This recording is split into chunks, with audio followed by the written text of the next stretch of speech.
তোমরা বিশ্ব জয় করতে পারো, তোমরা ঢাকা বিশ্ববিদ্যালয়ে যাবে, তোমরা চট্টগ্রাম বিশ্ববিদ্যালয়ে যাবে। এই যে তোমাদের এক বড় ভাই বসে আছে, ডাকসুর ভিপি সাদিক কায়েম, ঢাকা বিশ্ববিদ্যালয়ে যে আমাদের কোরআনের আলো ছড়িয়ে দেওয়ার দরকার আছে না নাই বলো?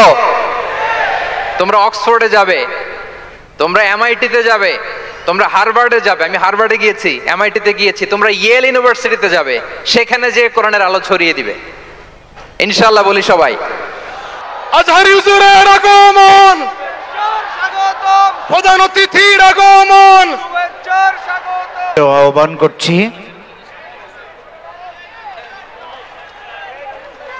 সম্মানিত অভিভাবক বৃন্দ, আপনারা যারা সামনে গিয়েছেন অবশ্যই শৃঙ্খলার স্বার্থে আপনারা নিচে চলে আসবেন। শৃঙ্খলার স্বার্থে কেউ সামনে যাবেন না। যে সমস্ত অভিভাবক বৃন্দকে লিল্লাহে তাকবীর, লিল্লাহে তাকবীর, লিল্লাহে তাকবীর।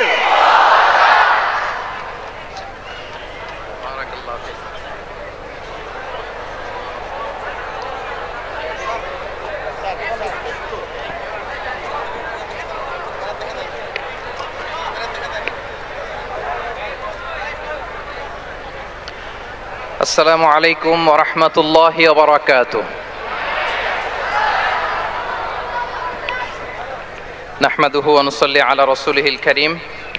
আম্মা বা'দু ফাআউযু বিল্লাহি মিনাশ শাইতানির রাজীম। বিসমিল্লাহির রাহমানির রহিম। আফালা ইয়াতাদাব্বারুনাল কুরআন আম আলা কুলুবিন আকফালুহা। সাদাকাল্লাহুল আযীম। রব্বি ইশরাহ লি সাদরি ওয়া ইয়াসসির লি আমরি ওয়াহলুল উকদাতাম মিন লিসানি ইয়াফকাহু কওলি। তানজিমুল উম্মাহ ফাউন্ডেশন কর্তৃক আয়োজিত 13তম হিফজুল কোরআন অ্যাওয়ার্ডের আজকের এ চমৎকার আয়োজনে, এ চমৎকার অনুষ্ঠানে আপনারা যারা উপস্থিত হয়েছেন আপনাদের সবাইকে জানাচ্ছি আন্তরিক শুভেচ্ছা এবং মোবারকবাদ। আহলান ওয়া সাহলান ওয়া মারহাবান বিকুম ফি হাযাল লিকা আত-তাইয়্যিব আল মুবারাক। আমি শুরুতে আল্লাহ রাব্বুল ইজ্জা ওয়াল জালালের দরবারে শুকরিয়া জ্ঞাপন করছি, যিনি আমাদেরকে এরকম চমৎকার একটি বরকতময় প্রোগ্রামে একত্রিত করেছেন। আমরা সবাই পড়ছি কালিমাতুশ শুকর আলহামদুলিল্লাহ। আল্লাহ তাআলার দরবারে শুকরিয়া জ্ঞাপনের পাশাপাশি আমি আজকের প্রোগ্রামের যারা অর্গানাইজার, আয়োজক, তাদেরকে অন্তরের অন্তঃস্থল থেকে শুকরিয়া জানাতে চাই। এরকম চমৎকার প্রোগ্রামে আমাকে ইনভাইট করবার জন্য আমি অত্যন্ত সম্মানিত বোধ করছি। এরকম চমৎকার একটি কোরআনের প্রোগ্রামে অংশগ্রহণ করার সুযোগ পেয়ে আজকের প্রোগ্রামে উপস্থিত আছেন তানজিমুল উম্মাহ ফাউন্ডেশনের সম্মানিত পরিচালনা পর্ষদ, উপস্থিত আছেন তানজিমুল উম্মাহ ফাউন্ডেশনের সম্মানিত শিক্ষকবৃন্দ, শুভাকাঙ্ক্ষীবৃন্দ, অভিভাবক মণ্ডলী এবং হেফজ কমপ্লিট করা শিক্ষার্থী বন্ধুরা, সাংবাদিক বন্ধুরা, ভলান্টিয়ার্স, আমি সবাইকে আবারও অন্তরের অন্তঃস্থল থেকে শুভেচ্ছা জানিয়ে শুরু করছি। শুরুতে আমি আজকের প্রোগ্রামের যারা মধ্যমণি, যারা হুফাজুল কোরআন, যারা অ্যাওয়ার্ড রিসিভ করেছে তাদেরকে আমি অফিশিয়ালি কংগ্রেচুলেট করতে চাই, অভিনন্দন জানাতে চাই যে তোমরা অনেক বড় একটি অর্জন ইতিমধ্যে সম্পন্ন করেছো আলহামদুলিল্লাহ। এটা একটা হিউজ মাইলস্টোন। এটা যে কত বড় একটা নেয়ামা বা সৌভাগ্য এটা কল্পনা করা যায় না। যে কোরআনকে বলা হয় এটা বিয়ন্ডলেস, বাউন্ডলেস, বটমলেস, মহাবিশ্বের মহাবিশ্বয় মহাগ্রন্থ আল কোরআন আল কারিমকে তোমরা তোমাদের সিনায় ধারণ করেছো। এটা অনেক বড় সৌভাগ্যের একটা ব্যাপার। আল্লাহ তাআলা ইরশাদ করছেন, ইন্না নাহনু নাযালনা যিকরা ওয়া ইন্না লাহু লাহাফিযুন। নিশ্চয় আমি এই কোরআনকে নাজিল করেছি এবং এই কোরআন আল কারীমকে সংরক্ষণের দায়িত্ব আমি নিজেই নিয়েছি। কোরআন আল কারীমকে পৃথিবীতে প্রিজার্ভ করা বা সংরক্ষণ করা এটা আল্লাহ তাআলা তোমাদের মাধ্যমে করেছে। আলহামদুলিল্লাহ সুম্মা আলহামদুলিল্লাহ। এটা অনেক বড় সৌভাগ্যের ব্যাপার এবং সবার নসিবে এটা থাকে না। যাদেরকে আল্লাহ তাআলা পছন্দ করেন, যারা চুজেন পার্সোনালিটি টু আল্লাহ সুবহানাহু ওয়া তাআলা, শুধুমাত্র কেবলমাত্র একমাত্র তাদেরকেই আল্লাহ তাআলা এই সৌভাগ্য দান করেন। তো এই যে মাইল ফলক তোমরা স্পর্শ করেছো, এটা তোমাদের জীবনের অনেক বড় একটা অর্জন। এবং নানা ধরনের খুশ নসিব তোমাদের ব্যাপারে ঘোষিত হয়েছে হাদিসে। আল মাহিরু বিল কোরআন মা আসসাফারাতিল কিরামিল বারারা ইকরা ওয়ারতাকি ওয়ারাত্তিল কামা কুনতা তুরাত্তিলু ফিদ দুনিয়া ফাইন্না মানজিলাতাকা ফি আখিরি আয়াতিন তাকরাউহা। আজকের এই অ্যাওয়ার্ড গিভিং সেরিমনিতে এসে তোমাদের কত ভাল লাগছে? সবার চেয়ে তোমরা আলাদা, স্পেশাল পোশাক তোমাদের জন্য ক্রেস্ট দেয়া হয়েছে, সামনে এসে ফটো সেশনে অংশগ্রহণ করছো। এর চেয়েও অনেক বড় একটা কনফারেন্সে, এর চেয়ে অনেক বড় একটা কনভেনশন হলে, এর চেয়ে অনেক বড় আয়োজন করে সেদিন তোমাদেরকে বলা হবে ইকরা ওয়ারতাকি ওয়ারাত্তিল কামা কুনতা তুরাত্তিলু ফিদ দুনিয়া। পড়ো, ধীর স্থির ভাবে পড়ো, যেমনি দুনিয়াতে পড়তে তার তিলের সাথে। ঠিক যতটুকু পড়বে ততটুকু করবা, আল্লাহর সান্নিধ্য তোমরা পাবে। যতটুকু পড়বে ঠিক ততটুকু জান্নাতে তোমাদের ভবনগুলো উঁচু হতে থাকবে। আল্লাহু আকবার। এখন তোমাদের কেমন ফিল হচ্ছে? এই দুনিয়াতেই যদি এত চমৎকার অ্যাওয়ার্ড গিভিং সেরিমনিতে তোমাদেরকে সম্মান দেয়া হয়, সেদিনের সেই প্রোগ্রামে যদি তোমরা অংশগ্রহণ করতে পারো, কেমন লাগবে তোমাদের বলো? হাফেজ যারা হয়েছো, হেফজ কমপ্লিট করেছো, আমার শিক্ষার্থী বন্ধুরা, তোমাদের কেমন লাগবে সেদিন বলো? ভাল লাগবে সেদিন? আমরা সেদিনের সেই মাহেন্দ্র ক্ষণে যেন আমরা রিওয়ার্ডেড হতে পারি, পুরস্কৃত হতে পারি, সেই প্রত্যাশা আমরা আল্লাহর কাছে রাখছি। আমরা সবাই পড়ছি আল্লাহুম্মা আমিন। তো এই যে বিশাল এক কর্মযজ্ঞ তোমরা শেষ করেছো, আল্লাহর কালামকে তোমরা হেফজ করেছো, এখানেই শেষ নয়। This is just beginning. এটা কেবল শুরু। এটা কেবল কি?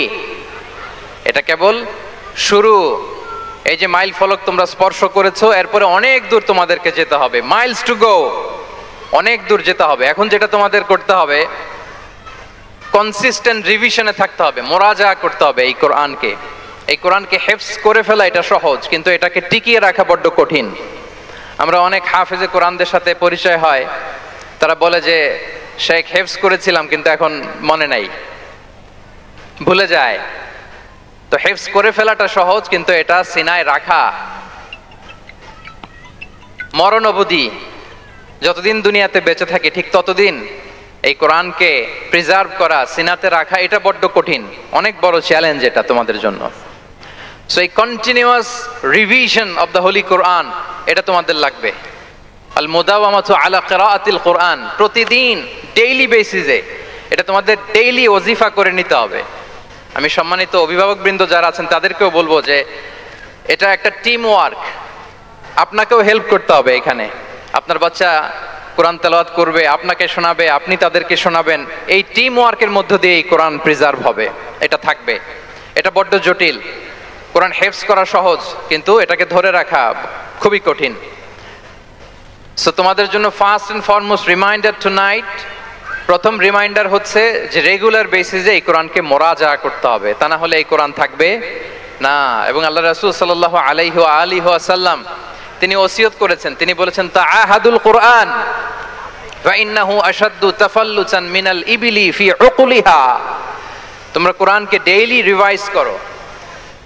যারা তোমরা হেফজ কমপ্লিট করেছো, হাফাজাতুল কোরআন, তোমাদেরকে উদ্দেশ্য করে আল্লাহ রাসূল সাল্লাল্লাহু আলাইহি ওয়া আলিহি ওয়াসাল্লাম বলেন যে তাআহাদুল কোরআন, তোমরা ডেইলি বেসিসে কোরআনকে কি করো? রিভাইজ করো, রিভিশন দাও, মুরাজা করো, এটাকে সম্মান করো।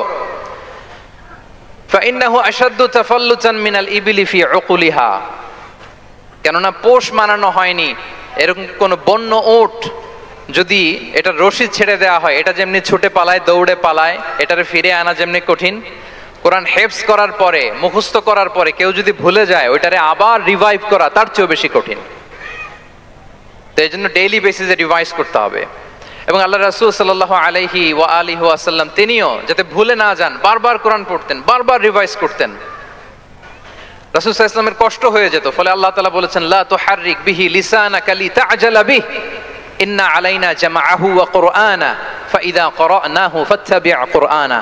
নবী, আপনি তাড়াহুড়ো করে, এত কষ্ট, এত প্রেসার আপনার উপর নেওয়ার দরকার নেই, আমি আপনাকে পড়িয়ে দেব।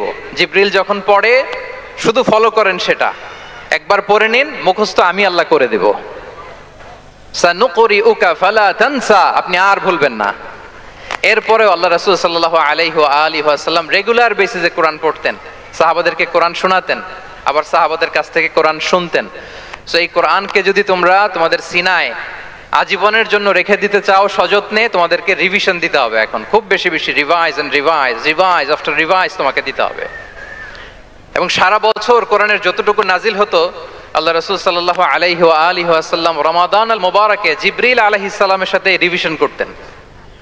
সারা বছর যা নাজিল হলো এটা আল্লাহ রাসূল সাল্লাল্লাহু আলাইহি ওয়াসাল্লাম জিবরিল আলাইহিস সালামকে শোনাতেন, আবার জিবরিল আলাইহিস সালাম আল্লাহ রাসূল সাল্লাল্লাহু আলাইহি ওয়াসাল্লামকে অতটুকু শোনাতেন।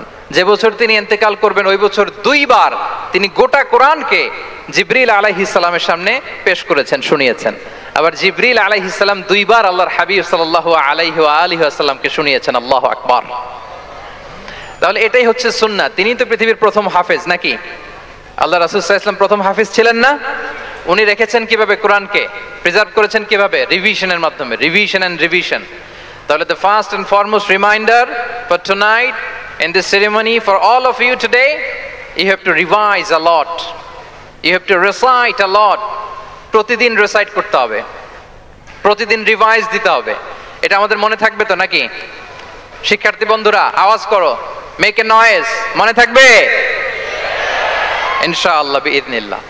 তাহলে প্রথম কাজ হচ্ছে আমাদেরকে রিভাইজ করতে হবে।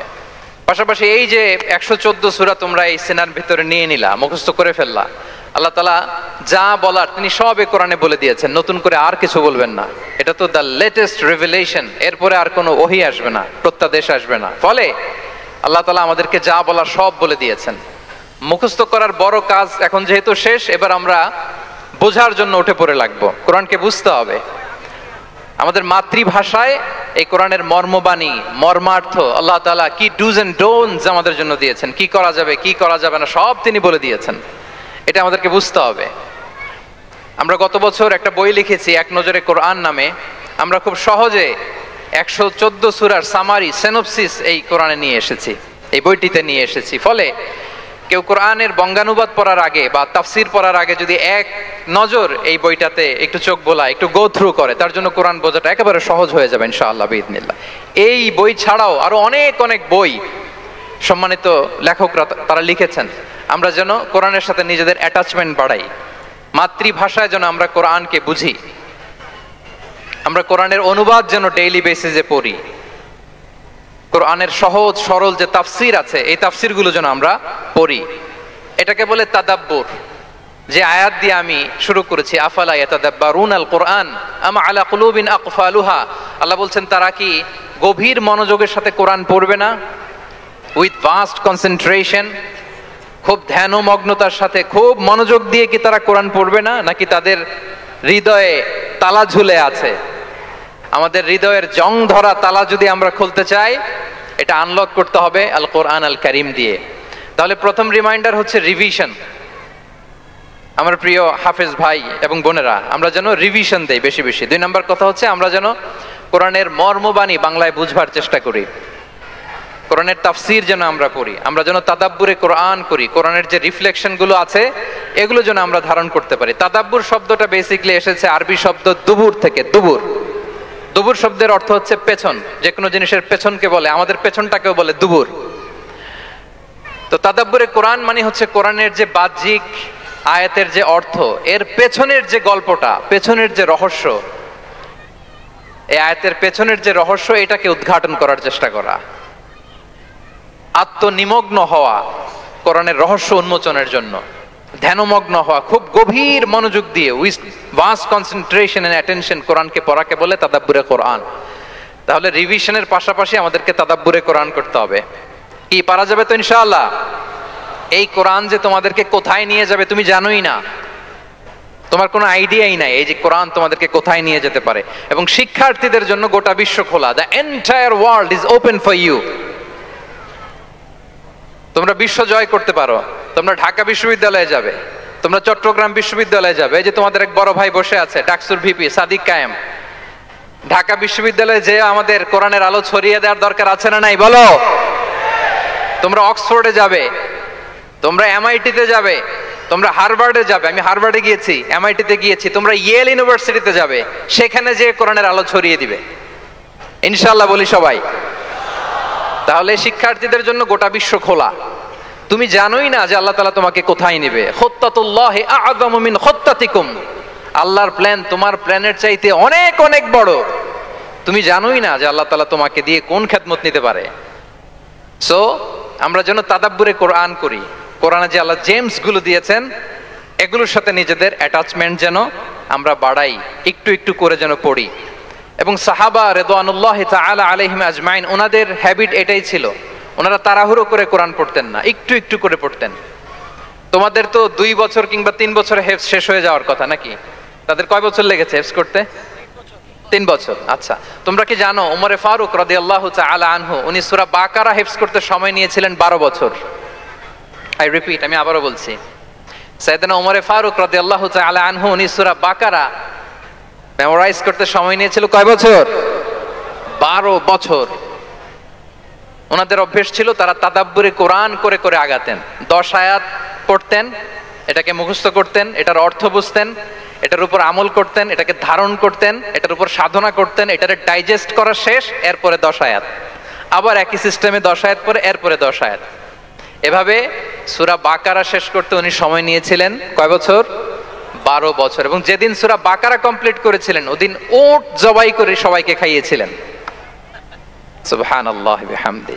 ওনারা কোরআন জানাটাকে সেলিব্রেট করতেন। আল্লাহু আকবার। সো আমরা যেন তাদাব্বুরে কোরআন করি। তাহলে আমার রিমাইন্ডারগুলো খেয়াল রাখতে হবে। 1 নম্বরে কি বলেছি? Revision. Let's say all together. 1 নম্বরে কি ছিল? রিভিশন। 2 নম্বরে তাদাব্বুরে কোরআন। সবাই বলি 2 নম্বরে কি ছিল? তাদাব্বুরে কোরআন। বুঝে বুঝে কোরআনের মেসেজগুলোকে হৃদয়ঙ্গম করা, একটু একটু করে হৃদয়ঙ্গম করা, একবারে সব না। কারণ কোরআন নাজিলও হয়েছে একটু একটু করে।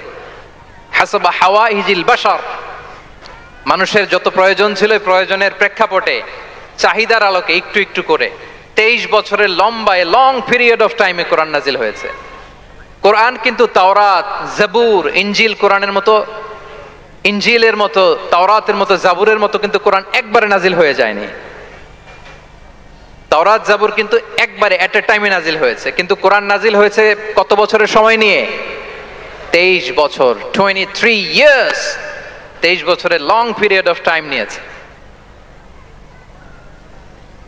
গারে হেরাতে প্রথমে শুরু, মক্কা থেকে প্রায় 10 কিলোমিটার উত্তর পূর্বে 634 মিটার উঁচু দ্য মাউন্টেন অফ কেভ প্রথমে নাজিল হলো ইকরা বিসমি রাব্বিকাল্লাযী খালাক, read in the name of your lord who has created, পড়ো তোমার প্রভুর নামে যিনি শিখিয়েছেন।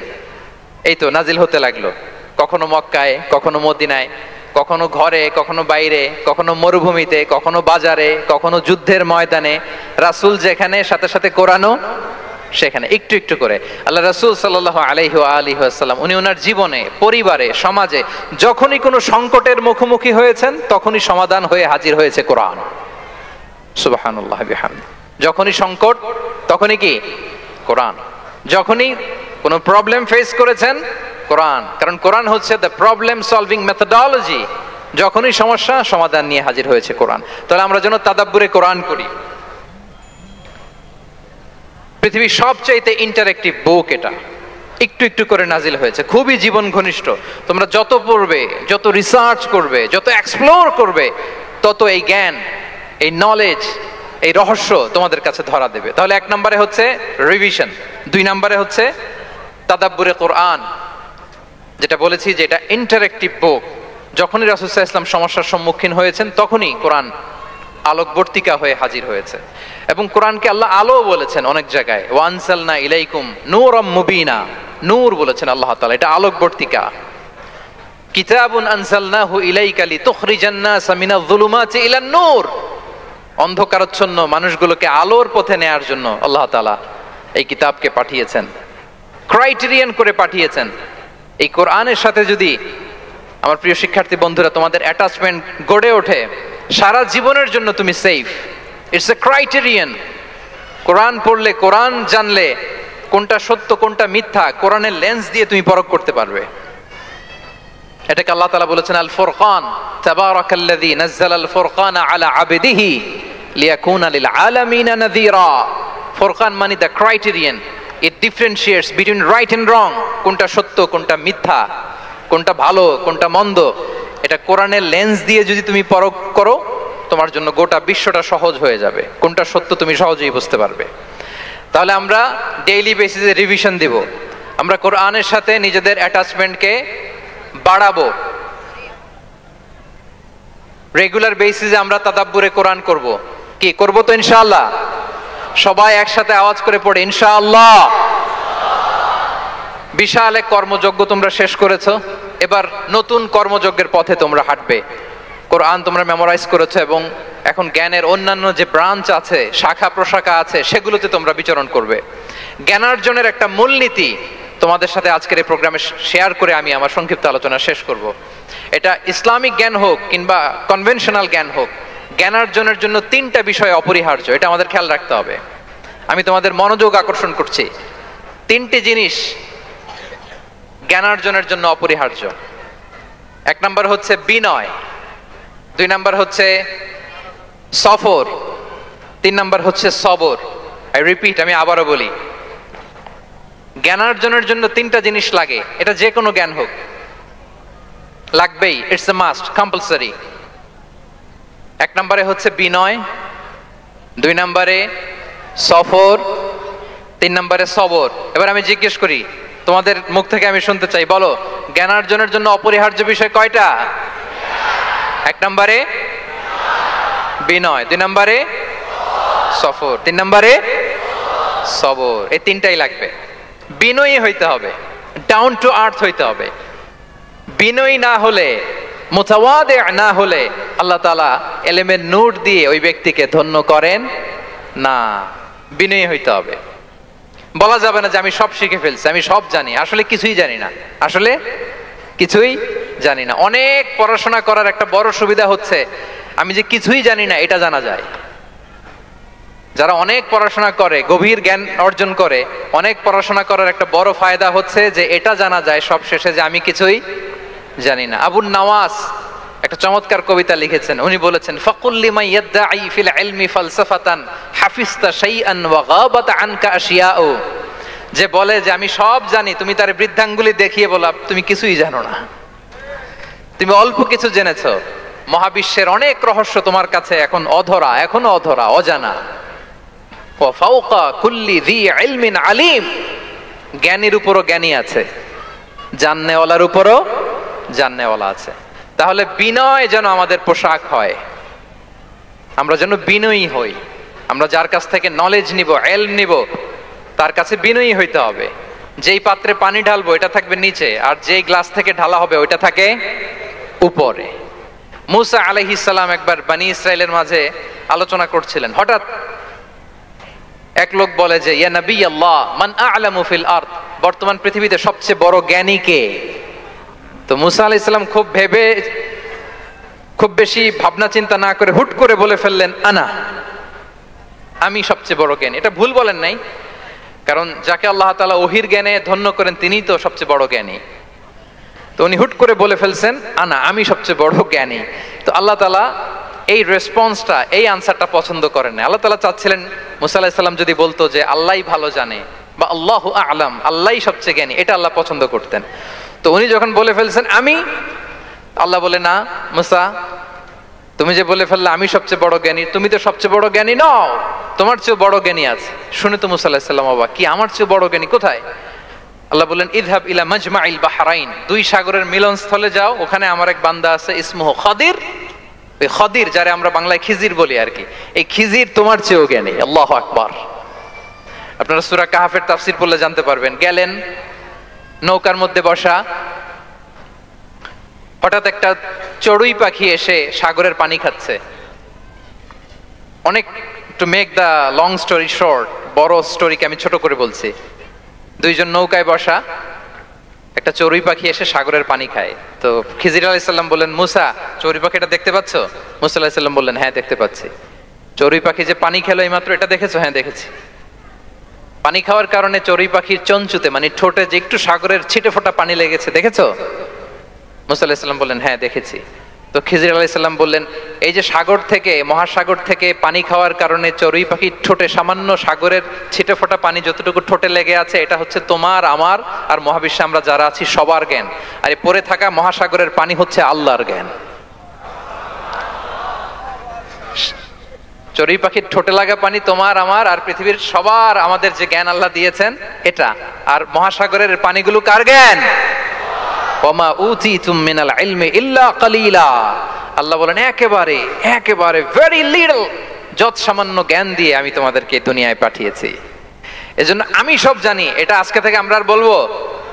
আমার শিক্ষার্থী বন্ধুরা নয়েজ করো, বলো আমরা বলবো আল্লাহু আ'লাম। আল্লাহ ভালো জানেন। সাহাবাদের এই বৈশিষ্ট্য ছিল, ওনারাও বলতেন আল্লাহু ওয়া রাসূলুহু আ'লাম, আল্লাহ এবং আল্লাহর রাসূল ভালো জানেন। এবং আমাদের ক্লাসিক স্কলারদের এই বৈশিষ্ট্যটা ছিল, অনেক প্রশ্নের উত্তর ওনারা দিতেন না। আমাদেরকে তো প্রশ্ন করলে আমরা হুটহাট উত্তর দিয়ে দিই। অন এন এভারেজে 10টা প্রশ্ন করলে ইমাম মালিক এর মধ্যে অধিকাংশ প্রশ্নের উত্তরে বলতেন আনা লা আ'লাম, আমি জানি না। আমি জানি না এটা যখন আমরা বলতে শিখি তখনই বেসিক্যালি আমরা নলেজেবল হয়ে উঠি, জ্ঞানী হয়ে উঠি। তাহলে জ্ঞানার্জনের জন্য অপরিহার্য কয়টা বিষয় বলেছিলাম মনে আছে না? ঘটনা শুনতে শুনতে কয়টা মোট? 1 নম্বরে বিনয়। আমরা বিনয়ী হব। আওয়াজ করে বলি আমরা কি হব? আমরা বিনয়ী হব। এই যে আমরা কোরআন হেফজ করলাম, এরপরে তুমি যদি বুখারী হেফজ করো, মুসলিম হেফজ করো, এটা তোমার বাহ্যিক জ্ঞান অর্জন হয়েছে। জ্ঞানের দুইটা সাইড, একটা ইন্টারনাল নলেজ আর একটা হচ্ছে এক্সটার্নাল নলেজ। বাহ্যিক জ্ঞান এটা হয়েছে, আরেকটা আছে ইন্টারনাল নলেজ, এটাকে বলে অন্তর্নিহিত জ্ঞান। ইলমে লাদুন্নি ওয়া আল্লামনাহু মিন লাদুন্না ইলমা। এটা শুধু কোরআন হেফজ করলেই হয় না, এটা কোরআন পড়ার পরে, হাদিস পড়ার পরে, এগুলোর উপর আমল করার পরে, বছরের পর বছর সাধনা করার পরে আল্লাহ তাআলা কোন ব্যক্তিকে ইলমের নূর দেন। এটা এত সহজ না। আমরা এক্সটার্নাল নলেজ, বাহ্যিক জ্ঞান খুব সহজেই রিসিভ করতে পারি, কিন্তু ইন্টারনাল নলেজ, যেটা অন্তর্নিহিত জ্ঞান, যেটা তোমার দূরদৃষ্টি বাড়াবে, তোমার ফেরাসাত বাড়াবে, তোমার বিচক্ষণতা বাড়াবে, তোমার ফারসাইটেডনেসকে বাড়াবে, ওই অন্তর্নিহিত জ্ঞানের জন্য বছরের পর বছর সাধনা করতে হয়। সো আমরা যেন বিনয়ী হই, এটা হচ্ছে নাম্বার 1। 2 নাম্বার কি বলেছিলাম? সফর। ফানজুরু কাইফা কানা আকিবাতুল মুকাজ্জিবিন। আল্লাহ বলে সফর করো, সিরু ফিল আরদ, ট্রাভেল করো। ট্রাভেল করলে তোমার চোখ খুলে যাবে। তুমি যদি পেট্রাতে যাও, জর্ডানের পেট্রায়, তোমার চোখ খুলে যাবে। তুমি যদি ফেরাউনের লাশ দেখে আসো, তুমি অবাক হয়ে যাবে। তুমি যদি জর্ডানের ডেড সি ঘুরে আসো, তুমি অবাক হয়ে যাবে। 1000টা বই পড়ে তুমি ওই জ্ঞান অর্জন করতে পারবে না, যেই জ্ঞান তুমি ট্রাভেলিং করে অর্জন করতে পারবে। তাহলে ভ্রমণ করতে হবে। আর 3 নম্বরে কি বলেছিলাম? সবর, মানে হার্ড ওয়ার্কিং হইতে হবে। পরিশ্রমের কোনো বিকল্প নাই। There is no alternative to be hard working. কোনো বিকল্প নেই, হার্ড ওয়ার্ক তোমাকে করতেই হবে, এটাই সবর। এই 3টা প্রশিক্ষণই আল্লাহ তাআলা মুসা আলাইহিস সালামকে দিয়েছিলেন। লম্বা ঘটনা, তিনি খিজির আলাইহিস সালামের সাথে সফরও করেছেন, ওনার কাছে যে বিনয়ী হয়েছেন, তারপরে বারবার উনি ধৈর্যহারা হয়ে যাচ্ছিলেন, আল্লাহ ধৈর্যেরও পরীক্ষা নিয়েছেন। তাহলে বিনয়, সফর এবং সবর, এই 3টা জিনিস জ্ঞানার্জনের জন্য অপরিহার্য। এই ফিচারগুলো দিয়ে, এই ক্যারেক্টারিস্টিক্স গুলো দিয়ে যেন আল্লাহ তাআলা আমাদেরকে ধন্য করে। আমরা সবাই পড়ি আমিন। আমরা আল্লাহর কোরআনকে যেভাবে হৃদয়ে ধারণ করতে পেরেছি, আমরা যেন কোরআনের তাদাব্বুরের মধ্য দিয়ে, কোরআনের রিফ্লেকশন গুলোর সাথে নিজেদের অ্যাটাচমেন্ট বাড়ানোর মধ্য দিয়ে আলোকিত মানুষ হতে পারি। আল্লাহ তাআলা আমাদেরকে তৌফিক দান করুক। আমি আবারও তানজিমুল উম্মাহ ফাউন্ডেশনকে অন্তরের অন্তঃস্থল থেকে শুভেচ্ছা জানিয়ে, এবং তোমাদের যে এই চমৎকার সাফল্য, এই সাফল্যর ধারাবাহিকতা কামনা করে, তোমাদের জন্য প্রাণ ঢালা অফুরান দোয়া এবং ভালোবাসা রেখে আমার সংক্ষিপ্ত আলোচনা এখানেই শেষ করছি। আল্লাহ তাআলা আমাদের সবাইকে কথাগুলো বোঝা আর আমল করার তৌফিক দান করুক। আমিন। হাযা মা ইনদি ওয়াল ইলমু ইনদাল্লাহি আলাইহি তাওয়াক্কালতু ওয়া ইলাইহি উনীব। আসসালামু আলাইকুম ওয়া রাহমাতুল্লাহি ওয়া বারাকাতুহু।